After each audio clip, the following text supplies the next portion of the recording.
Schedule ప్రకారం ఈ రోజు 10/24 చైర్మన్ మరియు వైస్ చైర్మన్ ప్రక్రియ స్టార్ట్ చేయడం జరిగింది. అందులో భాగంగా 29 మంది సభ్యులతో ఏకగ్రీవంగా సామినేని ప్రమీల గారు చైర్మన్ మరియు వైస్ చైర్మన్ గా కందుల కోటేశ్వరరావు గారు ఎన్నుకోవడం జరిగింది. సభ్యులు 34 మంది, ఎక్సర్వీస్తో కలిపి 35 మంది, అందులో 29 మంది హాజరు కావడం జరిగింది. 29 మంది వీళ్ళు బలపరచడం జరిగింది. ఏకగ్రీవంగా కోదాడ పాలక సంఘం చైర్మన్ మరియు వైస్ చైర్మన్ ప్రమీల మరియు కోటేశ్వరరావు గారు ఏకగ్రీవంగా ఎన్నుకోవడం జరిగింది. అందరికీ నమస్కారం.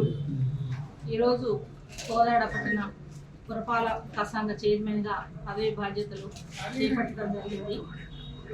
చాలా ఆనందంగా ఉంది. కాంగ్రెస్ ప్రభుత్వం రావడం, ఇక్కడ కోదాడ ఎమ్మెల్యేగా కాంగ్రెస్ ఉత్తమ్ పద్మావతి రెడ్డి గారు అత్యధిక మెజార్టీతో గెలవడం, ఈ మున్సిపాలిటీ మీద కాంగ్రెస్ జెండా ఎగరవేసినందుకు చాలా సంతోషంగా ఉంది.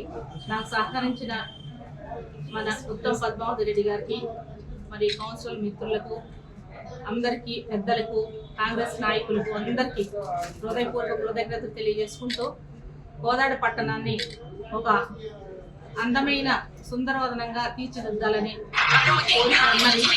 అయితే ఇది గత 4 సంవత్సరాల నుంచే నేను ఆలోచించాను, కాకపోతే అప్పుడు నా కళ నెరవేరలేదు.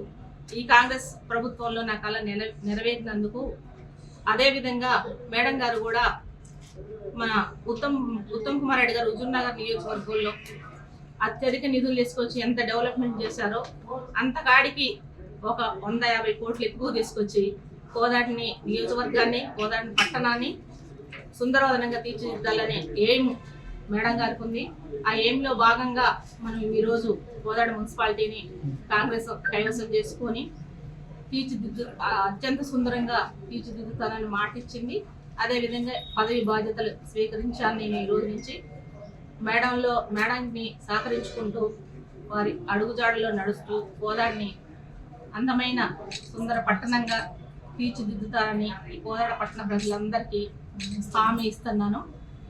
మరి ఒకసారి కోదాడ పట్టణ ప్రజలందరికీ, మీడియా మిత్రులకి, కౌన్సిలర్ మిత్రులకి, కమిషనర్ గారికి, ఆర్డీఓ గారికి, కాంగ్రెస్ నాయకులందరికీ నా హృదయపూర్వక నమస్కారాలు. నా కళ నెరవేర్చినందుకు పూర్తిగా ధన్యవాదాలు తెలుపుకుంటున్నాను ఉత్తమ్ పద్మావతి రెడ్డి గారు.